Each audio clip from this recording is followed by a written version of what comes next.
Last time we spoke, cholera was spreading like the plague, taking countless lives on either side of this conflict.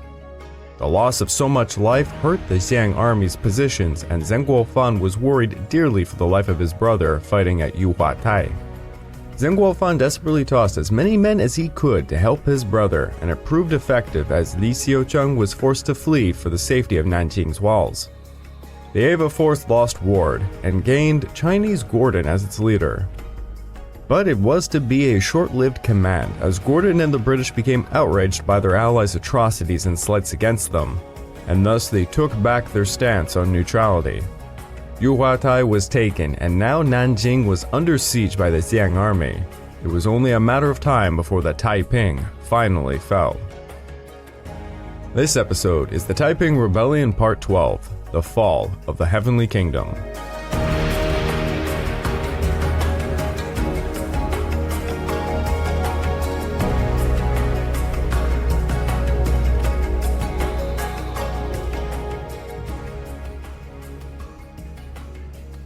Welcome back to the Fall and Rise of China podcast. I'm your dutiful host, Greg Watson.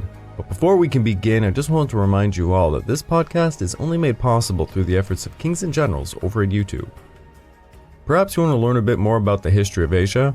Kings and Generals has an assortment of episodes on the history of Asia and much, much more, so go give them a look over at YouTube. So please subscribe to Kings and Generals over at YouTube and continue to help us produce this content by checking out www.patreon.com/kingsandgenerals.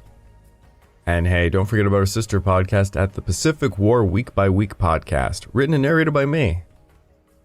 And if after all that you are still hungry for some more history, why don't you check out my personal channel, the Pacific War channel over at YouTube, where I'm just now finishing up a multi-part series on China's warlord era. Also, just a friendly reminder, I myself have a Patreon account which can be found at www.patreon.com/thepacificwarchannel. Over there, I'm creating exclusive content, including other podcasts, dedicated to subjects you want to hear more about that I can't perform on these various podcasts and other platforms I'm associated with. Check it out, it means a lot to me. The populace of Nanjing were terrified. With only 2 gates left open, provisions were becoming very limited, and there was almost no way to get out. Roughly 30,000 people were left inside the city, 10,000 of which were soldiers. After the fall of Suzhou to Lihanjiang in December, Lio Chung returned to Nanjing pleading with the Heavenly King to simply abandon Nanjing and to take the entire movement into Jiangxi province. The Heavenly King was livid, saying Lio Chung lacked faith in the cause. Without much choice, Lio Chung began to prepare the city for a very bitter siege. Meanwhile, the Heavenly King was becoming more and more paranoid and angry. His anger led him to cruelty, and he began punishing the people in very horrifying ways. For example, the new crime of communicating with those outside the walls of the city saw people pounded to death between rocks or flayed alive in public. The people would have fled the city, but they knew the fate of what happened to those who did, as was the case when Anqing fell. By late December, they had heard rumors about the fate of Suzhou, thus sealing their fate to Nanjing. Zeng Guofan sent reports to his brother in spring of 1864 not to even let women and children escape the city, so their fear was well-founded. Zeng Guofan justified this by stating to force the Taiping to support the entire population within the city would accelerate their starvation. With Chen Chung dead, Lio Chung spread too thinly, Zeng Gan found himself yet again thrust into the role of military commander. Xiuquan told his cousin he had to go out of the city to rally troops from nearby territories to help relieve Nanjing. But it was not possible to head north or west, nor was it possible to traverse the river. Zeng Gan set out the day after Christmas of 1863. His first destination was Danyang, around 50 miles east of Nanjing, which was commanded by an uncle to the late Chen Chung. The commander told Zeng Gan he could not spare any troops to help Nanjing, so Zeng Gan continued on to Changzhou. While en route, he found out Lihanjiang had taken the city, forcing him to winter in Danyang. When spring came, he took his force south into Zhejiang province, where Hangzhou was still holding out at the time. Back in 1861, when Hong Rengan went out to get recruits, the work had been much easier. This was no longer the case. In the cities of Danyang and Huzhou, he found people were too afraid to leave their garrisons to go back to Nanjing. Meanwhile, the Zhang army was exponentially growing. By 1864, Zeng Guofan had 120,000 troops. Zeng Guofan, 50,000. Another 30,000 garrisoned Anhui. 13,000 moved around with Baochao, and 10,000 were in the area between Anhui and Suzhou. Li Hongjiang's Anhui army followed up its conquest of Suzhou by marching upon Nanjing from the east. They seized Changzhou and Wuxi with ease as Zhou Zongtang battled Taiping in Zhejiang province. All of these armies would eventually converge upon Nanjing. Zeng Guofan's forces managed to take the Fortress of Heaven on the Dragon's Shoulder, pitting it against the Fortress of Earth. With a vantage point upon Dragon's Shoulder, the Xiang forces were able to create stockade camps at the Shan's Gate and the eastern Taiping Gate, thus cutting off the city completely. By the end of March, Hangzhou fell to Zhou Zongtang, forcing its survivors to flee to Huzhou, seeking refuge with Hong Rengan. With the loss of both Suzhou and Hangzhou, the Taiping no longer held any significant cities in the east. There were no more avenues for rescue for the Taiping capital. All that was left was the siege. Zeng Guofan's siege army was running dry on provisions. The devastation of the countryside was hitting the men as bad as it was hitting the Taiping. Even though they held the Yangtze, by spring of 1864 there was no longer much food coming from it. His men ate rice gruel and basically nothing else. He confided to his secretary, "If we don't break this city in a month, our whole army is going to crumble to pieces." Within Nanjing, the garrison's first crop of wheat was breaking the surface in April. Zeng Guofan's men atop the forts and mountain lookouts could see within the city the crops growing with bitterness. They held into the early summer, but Beijing's patience was wearing thin, and so were their stomachs. Zeng Guofan wanted the glory of taking Nanjing for himself, so he resisted the advice of Li Hongjiang to come supplement his forces. Zeng Guofan was torn by this. He understood his brother's ambition, but it was terribly unwise. He wrote to his brother, "Why must you have sole credit for conquering Nanjing? Why should one person be the most famous under heaven?" Li Hongjiang realized the family's predicament, and he offered to save face for the Zeng family by forming an excuse that he was unable to come help after all. Zeng Guofan's siege had been enlarged. They built a 3-mile road for supplies through a bog connecting the river to Yuhuatai. While on the surface it looked like the Xiang forces were loafing around, this was actually far from the truth. The real siege work was being done under the earth. They did not have large enough cannons to break the walls of Nanjing, so they had to tunnel and mine, the good old-fashioned way, as they say. They would even have to tunnel under moats, some 90 feet underground. Each tunnel was made hauling out dirt and rock by hand, but the spotters in Nanjing were always on the lookout. A cool fact I did not know before writing this series. When sappers begin tunneling for very long periods of time, the grass on the ground level above them turns brown, leaving a kind of path the tunnelers are taking towards a wall. Spotters looked for this and for ventilation holes. After all, you are digging very far down under the earth and the air has to get in somehow. So you have to imagine, from the vantage point of Nanjing, you are seeing these kind of brown snake-like things coming towards you after a few months. It must have been pretty interesting to see.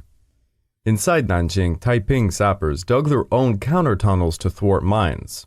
They often did this by exploding their own mines and flushing gas into the tunnels or flooding them with boiling water or sewage.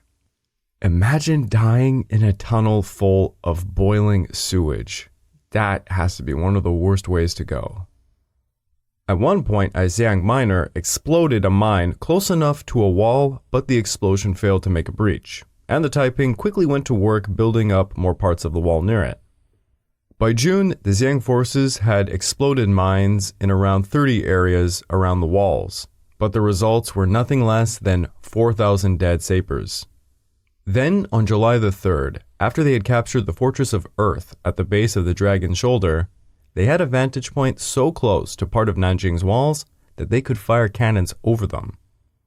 Throughout the night and day, they fired cannons into part of Nanjing, thwarting the Taiping tunnelers on the other side of the wall, while their sappers worked. The most ambitious tunnel yet was dug, around 70 yards out, digging at a rate of 15 feet per day. It led to a part of Nanjing's walls that were 50 feet thick. The Taiping knew what was coming, but the bombardment never ceased, and even the noise from the cannons prevented spotters from figuring out precisely where the tunnel was.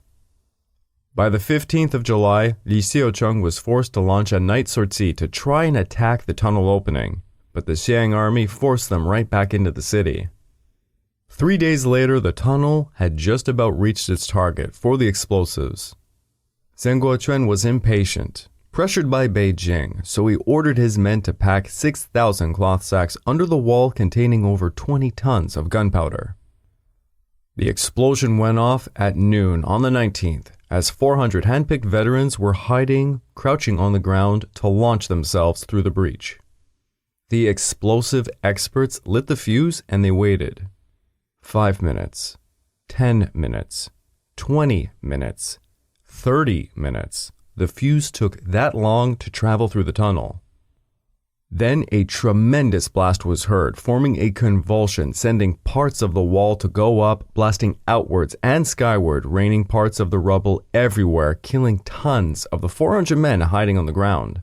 When the smoke cleared, a 200-foot wide breach could be seen. The Xiang forces sounded the drums and stormed down the Dragon's Shoulder towards the breach, screaming. They clambered over dead bodies and rubble, surging forward, many of them holding maps of the inner city in hand.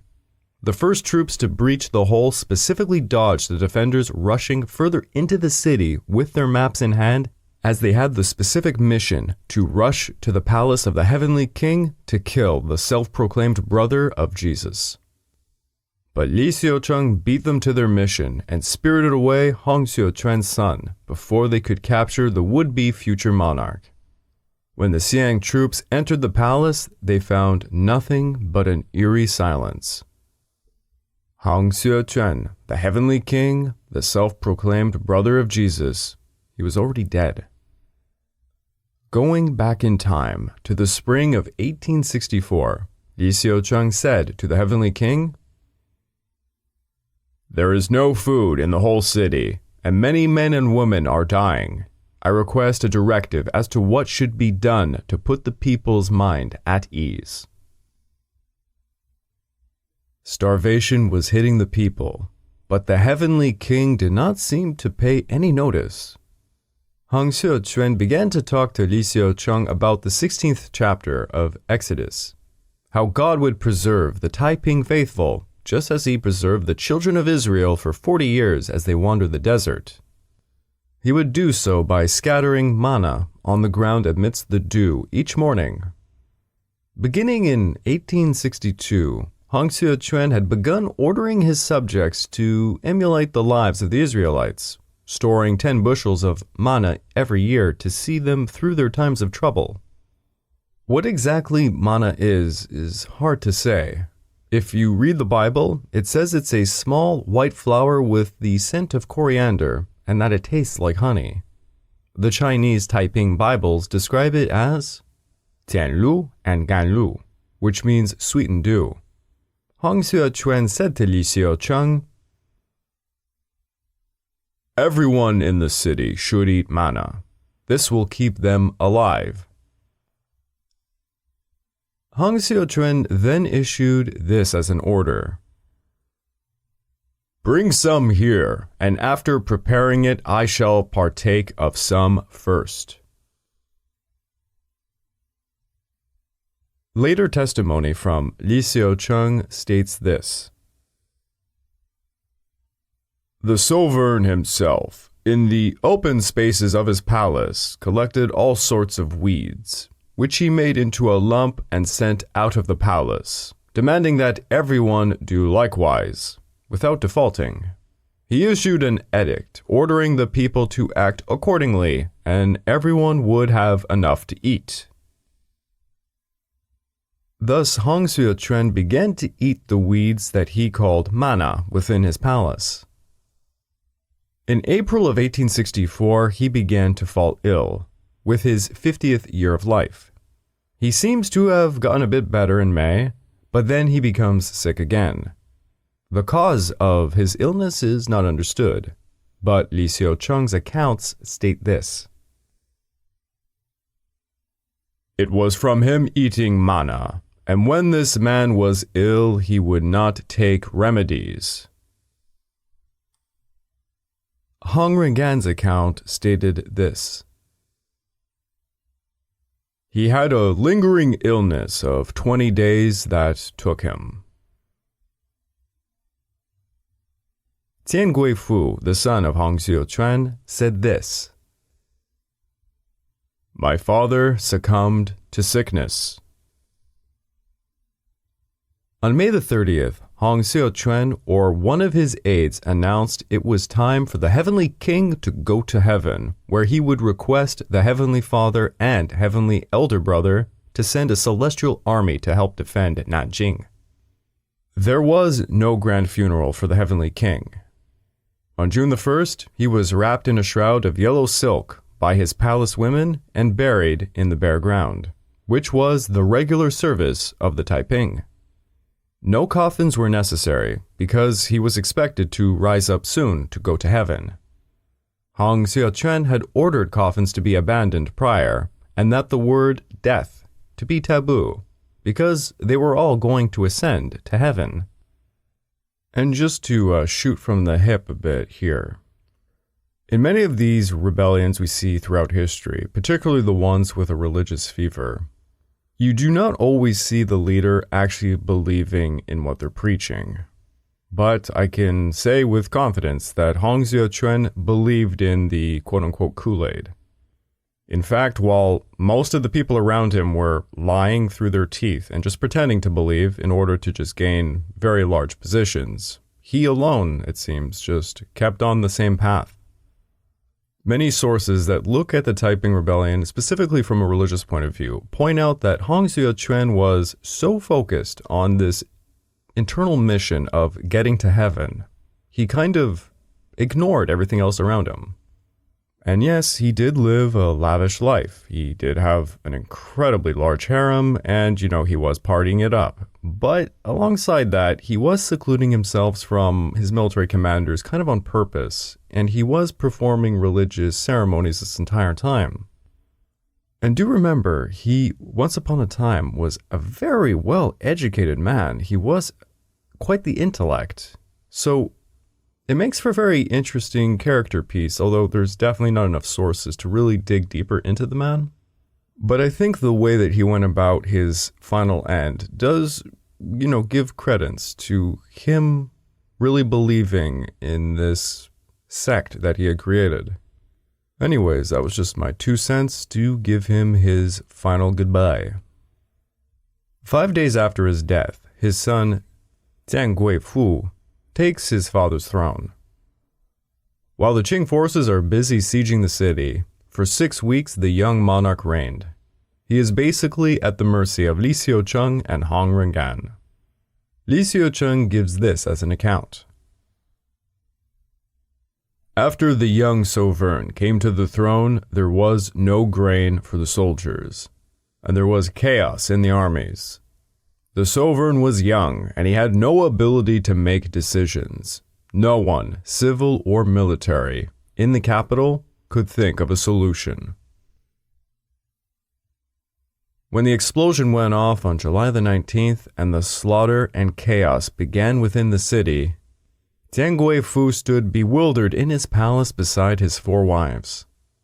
They tried to grab him, to stop him from fleeing, but he broke away from them and he ran into the crowds with his 2 younger brothers heading for Lio Chung's palace. They grabbed the nearest horses and their bodyguards clustered around them. During all of the chaos, they tried to escape through the different gates in turn, each time turned back. Lio Chung eventually found the royal group and he whisked them away to a safe location. They hid for some time in an abandoned temple on the western side of the city, perched atop a hill from which they could see the Qing forces scattering into the city. The young monarch and his comrades put on Hunanese clothing as a disguise, something that had been prepared weeks before. They seized the cover of darkness as the Xiang army were too busy raping and plundering the city. Lio Chung bid a tearful farewell to the young monarch and his small party as they charged through the breach that Zeng Guofan's sappers had made. With the sun against their backs, they vanished. The horse of Lio Chung collapsed on him, and his guards simply left him. Dazed and confused, Lio Chung clumped back to the abandoned temple on the hill. He woke up to find peasants robbing him of his valuables. When he was left with nothing more to take, they grabbed him and they brought him to Zeng Guofan's forces. No one knew where the young monarch was, but Zeng Guofan had Lio Chung in hand, so he interrogated him. By the way, all the quotes from Lio Chung actually comes from his interrogation. Most primary source knowledge, too. Without the leadership of Lio Chung, the Taiping forces might linger on in the rest of the country to form some small kingdom, but they would never be able again to become a large movement. With the capture of Lio Chung, the Taiping Rebellion was pretty much dead. Lio Chung wrote a very lengthy confession before his execution. Before his death, he begged the Qing officials to stop the slaughter of Nanjing, to spare the old Taiping veterans who had marched all the way from Guangxi and Guangdong province, to give them permission to go back home. To engage in some trade. If you are willing to spare them, everyone will hear of it, and everyone will be willing to submit. Lio Chung even provided his captors with some advice: to buy the best cannons from the foreigners, alongside efficient gun carriages and other weapons, so that the best Chinese craftsmen could one day reverse engineer them to teach the people of China how to make their own. One craftsman can teach 10, 10 can teach 100, and everyone in our country will know. To fight with the foreign devils, the first thing is to buy cannons and get prepared early. It is certain that there will be another war with them. Our heavenly king is finished, and this is because the former heavenly king's span was ended. The fate of the people was hard. Such a hard fate. Lio Chung is speaking to his captors, believing the young monarch is already dead. But Tangu Fu was safe, accompanied by a few hundred loyal soldiers. Tangu Fu and his small force circled the shores of Lake Tai, fleeing for Huzhou, where Zen Gan commanded a small Taiping garrison. Yet before talking about that, I just want to talk about the horrors that befell Nanjing. The Xiang army's discipline broke at Nanjing. They were starving when they stormed the great city, filling their stomachs for the first time with food and the achievement of their ultimate goal, ending the war. After bitter years of campaigning, far away from their homelands, they began to break ranks and laid waste to the capital in an orgy of rape and plunder. Zeng Guofan issued proclamations forbidding troops from murdering civilians, rape, and that of looting, but his commanders ignored this. The bloody occupation of Nanjing sees the fanatical death of many Taiping, refusing to surrender, who fight on to the bitter end. As Zeng Guofan reported to Beijing, on the 17th and the 18th, Cong Lao Tso and others searched through the city for any rebels they could find, and in 3 days killed over 100,000 men. The Qianhuai Creek was filled with bodies. Half of the false Wangs, chief generals, heavenly generals, and other heads were killed in battle, and the other half were either drowned themselves in the dikes and ditches or else burned. The whole of them numbered 3,000 men.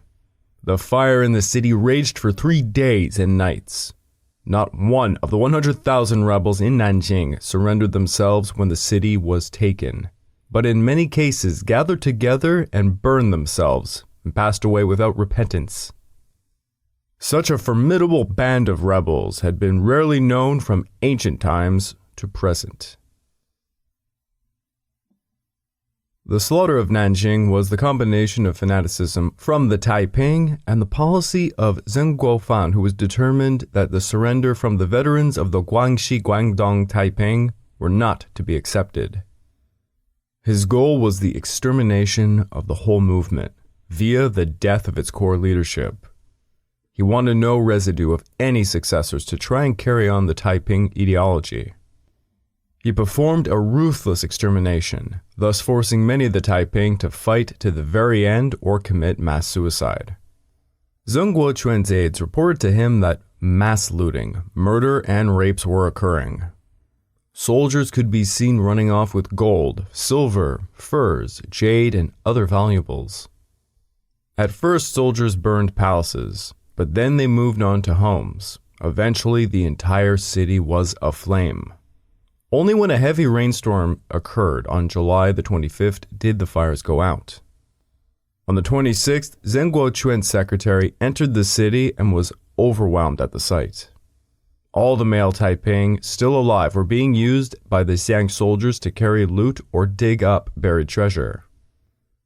It seemed like many of them were being set free to flee the city after, but many were also slaughtered after. Countless elderly who could not perform labor were killed outright. Countless children lay dead in the streets alongside the old. As the secretary wrote in his diary, children and toddlers, some not even 2 years old, had been hacked up or run through just for sport. There wasn't a single woman left in the city under 40 years old. Sometimes they had 10 or 12 cuts on them, sometimes several times that. The sound of their weeping and moaning carried into the distance all around. A female Taiping survivor named Huang Shuhua was 16 years of age during the capture of Nanjing. She had this to say about when the soldiers came. They killed my 2 older brothers in the courtyard. Then they went searching through the rooms of the house. One of the strong ones captured me and carried me out. My little brother tugged on his clothing. My mother threw herself down before him, weeping. He shouted angrily, "All rebel followers will be killed. No pardons. Those are the general's orders." Then he murdered my mother and my little brother. My oldest brother's wife came out and he killed her too. Then he dragged me away, so I don't know what became of my other elder brother's wife. I was grief-stricken, sobbing and cursing at him, begging him to kill me quickly. But he only laughed at me. "You, I love," he said to me. "You, I will not kill." That soldier tied her up and took her aboard a boat back to his home in Hunan province. The soldier was from the home county of Zeng Guofan, Xiang. She would spend the rest of her life as the wife of a man who had murdered her entire family. She wrote down her story on 2 slips of paper one evening while traveling, and when at an inn, she secretly slid the papers to someone at the inn before she hung herself. Zeng Guofan took possession of Nanjing, arriving from Anqing on July the 28th, 9 days after his brother's forces had breached its walls. Apparently, officers from his brother's force took him around the city in a sedan chair, telling him tales of the battles they fought and won, showing him the scenes of the destruction. Poetry, plays, banquets, song and wine, celebrating was made by the victors. Soon honors would be poured over said victors from Beijing, once Zeng Guofan sent news of the fall of the Taiping capital. Zeng Guofan sent inflated numbers of the Taiping killed, As you may have noticed when I read those quotes, there was absolutely not 100,000 dead in Nanjing. He was inflating the glory of his family, that of his army's prowess, and he was masking over the rape and the plundering of the second capital of the dynasty. He was very careful with what information got out. When he came face to face with Lio Chung, he had direct orders from Beijing to send the man back alive to Beijing. Instead, he executed him where he was, making sure to overlook the interrogation process himself so he could make sure the writing of Lio Chung was exactly the way he wanted it. I just want to point out that countless generals and military leaders have done this exact type of work before. Take, for example, Julius Caesar when he was putting down the Gauls. He only allowed his own accounts to get out, and the entire narrative of the greatness and, the great feats of his army and the amount of numbers that he faced and such, it all comes from him. Do you think he was completely honest about everything he was doing? Or do you think he, blemished a bit just to make it seem like it was a tougher fight than it was? Mind you, I do imagine it was a tough fight. I'm not saying that they didn't put up much of a fight. I'm just saying Julius Caesar was a bit of a liar. But hey, that's how you play politics. That's how you raise yourself in these kinds of societies. Zeng Guofan wanted to just raise his family to legendary status. Now, Zen Gan was in Huzhou during the downfall of Nanjing, helplessly trying to find help for the capital. When news came that Nanjing had fallen and that Lio Chung was dead, Zen Gan found himself in possession of the young monarch who had fled to Huzhou for safety. At this time, Huzhou was being attacked by Li Hangjiang's Anwei army and remnants of the Ava force. Not the ever-victorious army, by the way. No, this was now the ever-triumphant army. Basically, the remnants of the Ava force were taken by some French officers who continued to work alongside the Qing. Les petits Français, always taking the scraps of Britain. The roads leading to Huzhou were strewn with corpses and severed heads to ward off the Qing Anwei Ava forces. The coalitionary forces were too much for the defenders of Huzhou, who by the end of August of 1864 had to flee south. Zen Gan intended to take the young monarch to Guangdong, where the Taiping movement had started. They rode for 3 months, making it to the Meiling Pass, searching for safety. Their escapades left them in a mountainous country 50 miles northeast of a town called Stonewall, where they were finally attacked. Qing soldiers came upon them during the night before the Taiping loyalists could even mount their own horses. Zen Gan fled alone on foot, wildly running through a forest where he was captured later on October the 9th. He was interrogated by local Qing officials where he told them, "The Heavenly King was 9 years older than I, and gifted with extraordinary powers of intelligence. A glance at anything was all that was required to impress the subject on his memory. The uprising at Thistle mounted undoubted evidence of the display of divine power throughout those years, and despite the ultimate collapse of the Taiping movement, among those who have enjoyed the smiles of fortune, for the longest time the Heavenly King stands preeminently forward." Zen Gan was executed in Jiangxi's capital of Nanjing on November the 23rd. As for the young monarch, Tangu Fu, he manages to slip away with 10 followers. His band crosses a small bridge and climbs a nearby hill to hide, but they are soon discovered by their Qing pursuers. Somehow, Tangu Fu manages to evade them, hiding out in the hills, afraid and alone. He shaves off his long hair and finds work with a local farmer pretending to be a man named Zhang from Hubei. After the harvest for that year, he travels onwards, but is finally caught and arrested on October the 25th by another Qing patrol. He throws himself at the mercy of the state, confessing, "The old Heavenly King told me to study religious books, and would not allow me to study ancient books, which he said were all demonic. I managed, however, to read secretly 30 or more volumes, and I still retain some recollection of their subjects and content. The conquest of the empire was the ambition of the old Heavenly King, and I had no part in it." He tells his captors if they release him, he will study the Confucian classics and try to gain the lowest degree, that of lixiantai. Instead, the young monarch is executed on November the 18th, a week before his 15th birthday. The heavenly king is dead. The young monarch is dead.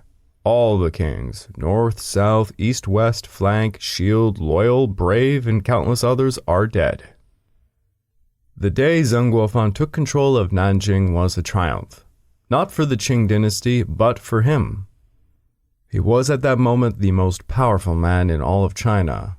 His Xiang army was dominant. He was that of a military dictator controlling the vast eastern and central parts of all of China. He was not fully under the Qing court's control. In fact, the Qing relied upon him almost entirely to retain their own control. Until the Taiping menace was defeated, the Qing court watched his efforts without dread. Once it was done, that all changed. Rumors spread like wildfire. Some said Zeng Guofan told his brother the time was right to abandon the crumbling Qing dynasty and to start a new dynasty with his base in Nanjing. But Zeng Guofan did not do so. In truth, by the time Nanjing was under its last siege, Zeng Guofan began a process for disbanding his great Xiang army and to relinquish his power. He sought to hold on to his positions as governor-general over Anhui, Jiangsu, Jiangxi, and to help rebuild Nanjing to its former glory. Many watched, expecting him to take his army and to simply march upon Beijing, to rid China of the Manchu, but he sent his soldiers home. And thus, Zeng Guofan remained a loyal subject to a child emperor and the Empress Dowager Cixi. If you are bewildered by this, you are most definitely not alone. Countless historians and contemporary figures were confused. Zeng Guofan's ruthlessness and brilliance led him to possess basically unlimited power. All of his top-ranking commanders were people he knew. They had a strong personal tie to him. Their loyalty was set in stone. What could have possibly stopped him from taking over China?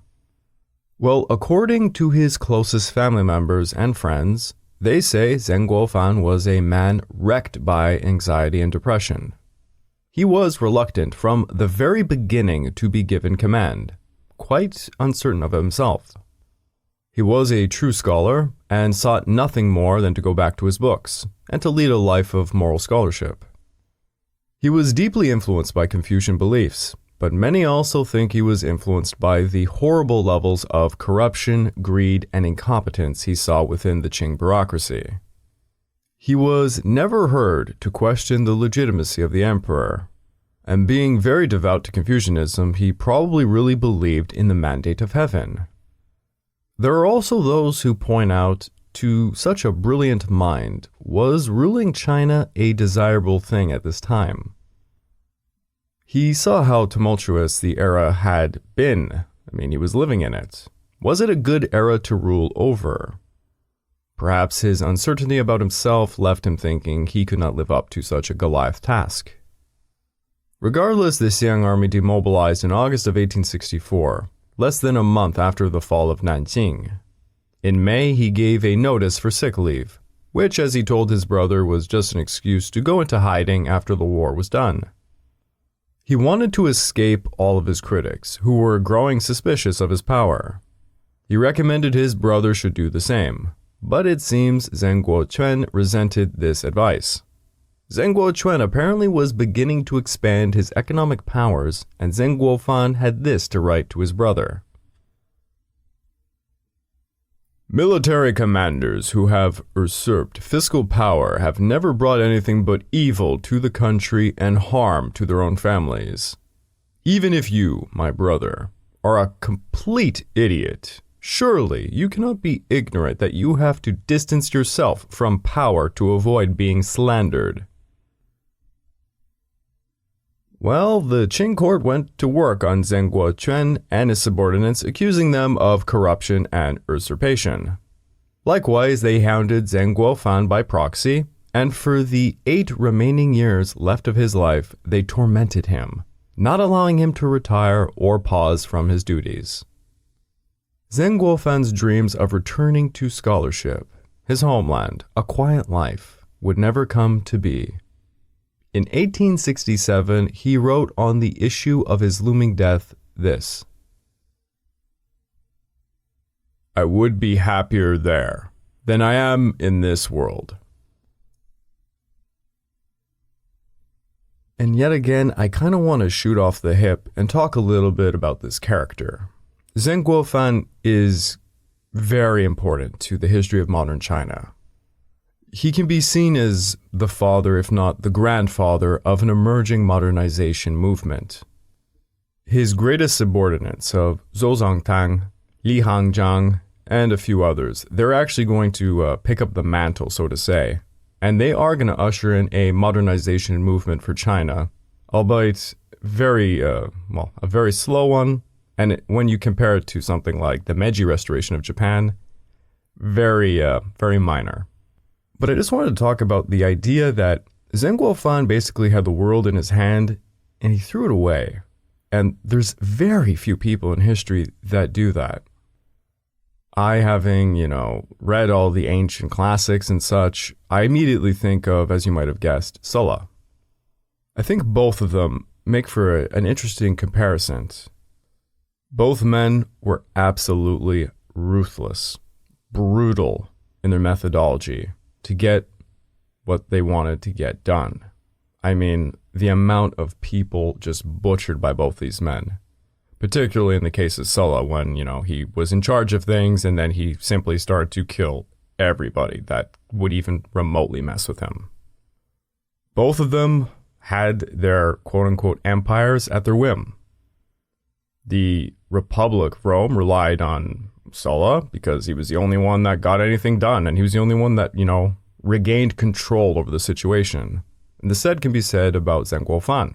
The Qing dynasty literally had no one else that could do the job like he did, and he did regain control over, the majority of China for that matter. But when the curtains finally fell, and both men obviously could just be, dictators for the rest of their life and make their own way in the world, they both take all of their power, toss it away, and they just try to live out their lives, quietly. In the case of Sulla, he's just literally walking around most of the families of the people he killed, which is badass and terrifying. And for poor old Zeng Guofan, he kind of had a worse deal. It's kind of funny. The man just wanted to retire, and they wouldn't let him because they needed him. He was kind of a visionary.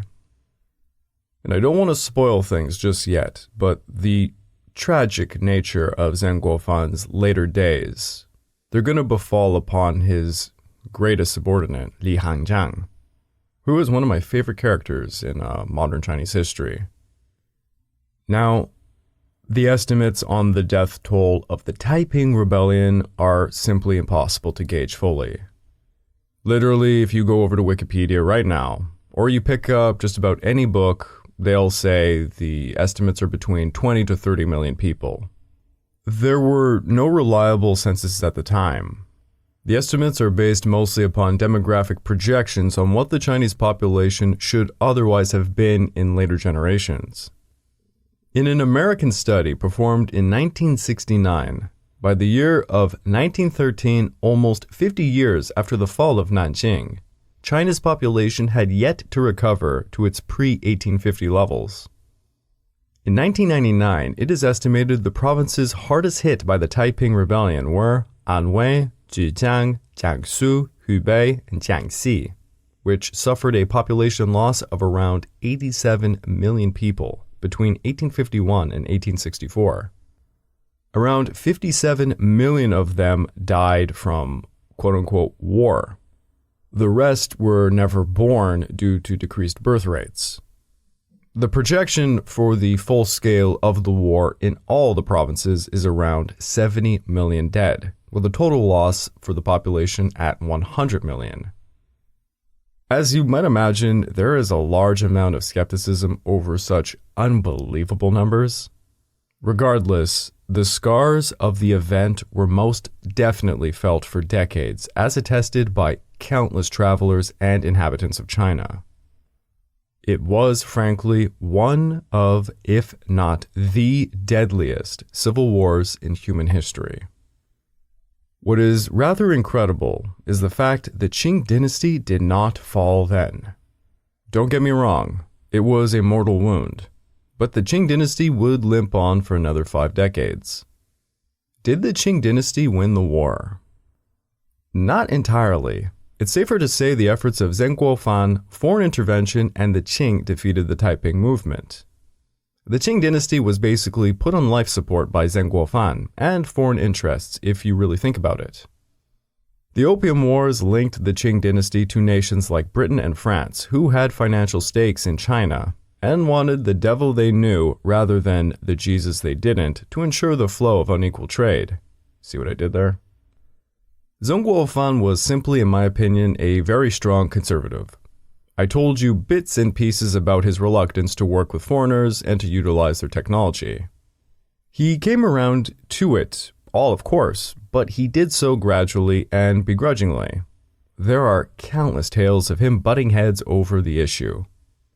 That issue being modernization, something his successor, Li Hangjiang, would become a champion of, might I add. Zeng Guofan was devout to his Confucianism and traditions. Honestly, he is a large part as to why the Taiping were unable to destroy much of Chinese culture. Zeng Guofan would be villainized by many as a traitor to his race, someone who helped the dreaded Manchu. In the end, China suffered immensely. This was, after all, occurring during the century of humiliation. I will end with this to say about the intertwining years of the Second Opium War and the Taiping Rebellion. These years were a time of chaos and change for Asia as a whole. China would end up slowly moving towards modernization, but another nation would take the opposite route and usher in hyper-modernization. The balance of power in Asia was turning, leaving more room for conflict on an unprecedented scale. I would like to take this time to remind all of you that this podcast is only made possible through the efforts of Kings and Generals over at YouTube. Please go subscribe to Kings and Generals over at YouTube and continue to help us produce this content by checking out www.patreon.com/kingsandgenerals. And hey, don't forget about our sister podcast over at the Pacific War Week by Week podcast, written and narrated by me. And if after all of that you are still hungry for some more history, why don't you check out my personal channel, the Pacific War channel over at YouTube, where I'm just now finishing up a multi-part series on China's warlord era. And just a friendly reminder, I myself have a Patreon account, which can be found at www.patreon.com/thepacificwarchannel. where I'm creating some exclusive content, including podcasts. So if there is something else you want to hear more about, but you think I can't do it here or on other projects I'm associated with, please come see my Patreon and let me know. Sheesh, 12 parts. My God. Would you believe it if I told you there was a lot I had to leave out? Do remember there was also rebellions like the Nian Rebellion and the Dungan Revolt. And perhaps, given an audience's desire, I might talk about those as well.